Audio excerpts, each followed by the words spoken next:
5, 4, 3, 2, 1. Jadi begini, pemerintah Indonesia di bawah kepemimpinan Presiden Prabowo Subianto akhirnya berani mengambil keputusan besar. Stop ekspor gas ke Singapura, Malaysia, dan Timor Leste. Kenapa? Karena kita butuh. Selama ini kita ekspor gas ke negara-negara tetangga, sementara di dalam negeri, industri, dan masyarakat harus berebut energi dengan harga yang makin mahal. Logikanya di mana? Masa kita yang punya sumber daya, kita yang harus antre? Ini kayak orang punya kebun sendiri tapi masih beli sayur di pasar karena hasil panennya dijual ke orang lain dulu. Prabowo nggak mau Indonesia terus-terusan jadi penjaga pom bensin buat negara lain sementara kita sendiri kekurangan. Gas kita, buat kita. Itu intinya. Singapura dan Malaysia langsung panik. Ya iyalah, selama ini mereka nyaman dapat pasokan gas murah dari Indonesia. Singapura bahkan lebih dari 50% gasnya dari kita. Malaysia, meskipun produsen gas besar, mereka masih ngandelin pasokan dari kita buat sektor industri tertentu. Sekarang, tiba-tiba Indonesia bilang, maaf, stoknya buat kami dulu. Gimana nggak kaget? Singapura dan Malaysia harus cari alternatif lain. Mau impor dari Australia, mahal. Mau bikin infrastruktur baru, lama. Mau marah ke Indonesia, ya silakan. Tapi ini bukan soal suka atau tidak suka. Ini soal hak kami atas sumber daya kami sendiri. Mereka harusnya sadar, selama ini Indonesia terlalu baik hati. Sudah terlalu lama kita seperti pelayan yang rajin nganterin makanan ke meja orang lain, tapi lupa makan sendiri. Sekarang pelayan ini sadar, dia juga lapar. Banyak yang bilang, wah, ini kebijakan egois. Atau Indonesia nggak mikirin hubungan baik dengan tetangga. Serius? Jangan lupa, Indonesia bukan sekadar negara ekspor sumber daya. Kita ini negara berdaulat. Kita punya hak penuh menentukan kemana sumber daya kita digunakan. Kalau selama ini kita terlalu murah hati, sekarang saatnya kita realistis. Presiden Prabowo memahami bahwa kemandirian energi adalah kunci untuk masa depan. Data menunjukkan bahwa pada 2025, kebutuhan gas nasional bakal mencapai 1,471 miliar BTU per hari, dan terus naik ke 2,65. 9 miliar BTU per hari pada 2034. Bayangkan kalau kita masih sibuk kirim gas ke luar negeri sementara kita sendiri kekurangan. Itu bukan kebijakan, itu bunuh diri. Ini bukan sekadar slogan, tapi target nyata.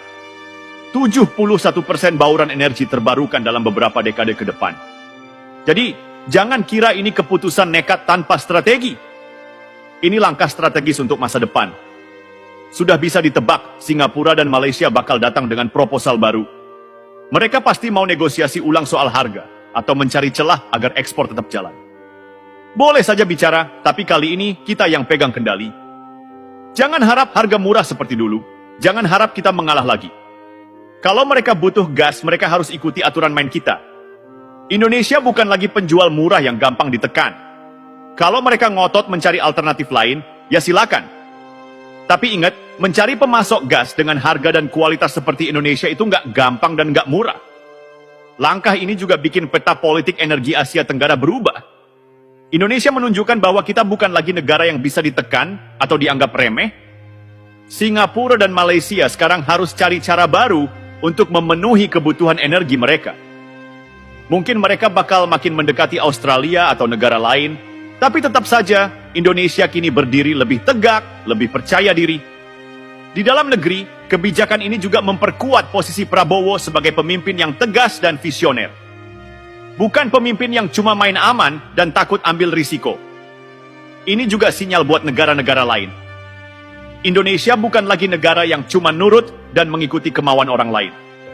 Kita punya agenda sendiri dan kita jalankan dengan kepala tegak. Selama bertahun-tahun, kita seperti negara yang terlalu baik, terlalu murah hati. Sekarang, waktunya berubah. Gas kita buat kita. Ini bukan soal memusuhi tetangga, tapi soal menegakkan hak kita.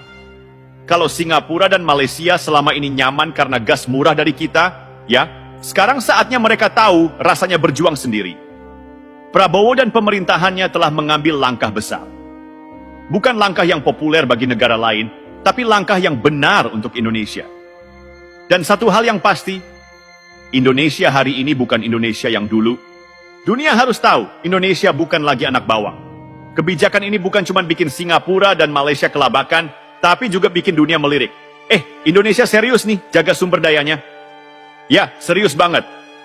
Selama ini banyak negara, termasuk yang katanya negara maju, terlalu terbiasa melihat Indonesia sebagai penyedia bahan baku murah. Mereka nggak peduli kita dapat apa, yang penting mereka untung.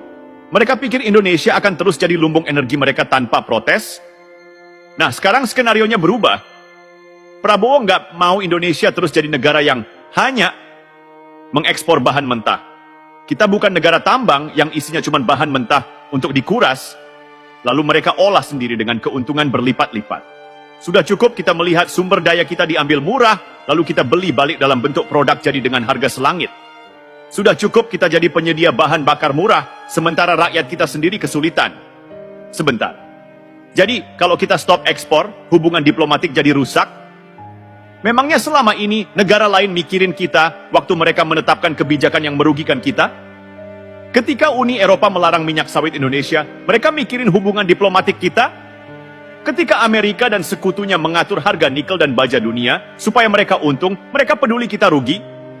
Ketika kita dibanjiri produk impor murah yang bikin UMKM kita mati, ada yang protes demi Indonesia. Jadi, kenapa setiap kali Indonesia pasang sikap tegas, kita yang disuruh mikirin perasaan orang lain? Kebijakan ini bukan soal permusuhan, ini soal harga diri dan kepentingan nasional. 5, 4, 3, 2, 1.